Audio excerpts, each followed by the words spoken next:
il y avait un autre aspect que je voulais aborder quand même, parce que tu en as peu parlé, c'est le côté, je fais de la vente à la ferme, je confectionne aussi à la ferme un certain nombre de produits, et forcément j'ai des coproduits. Voilà, quand je fais de la farine, j'ai pas 100% du blé qui passe dans le moulin qui se transforme en farine. Quand je fais de l'huile, j'ai ce qu'on appelle des tourteaux.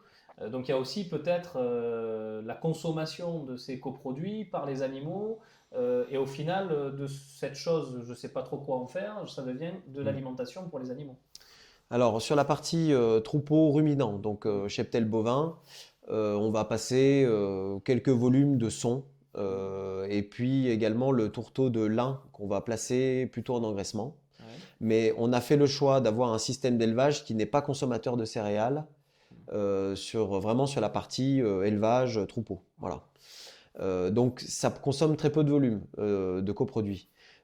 C'était l'élevage porcin ouais, qui qui a été était arrêté. très intéressant, donc l'élevage de type monogastrique, donc au même titre que les volailles. Mm, Mais nous, on avait choisi les porcs puisque ça rentrait vraiment dans une chaîne de valorisation d'un savoir-faire au sein de la ferme, etc. Et alors on l'a arrêté, mais pour des raisons organisationnel. organisationnelles, main-d'œuvre, technique. C'est un atelier qui aujourd'hui est sur le côté, qui n'est plus exploité, mais demain qui peut revenir si toutefois si on retrouvait des conditions pour qu'on puisse remettre en place l'atelier pour ça.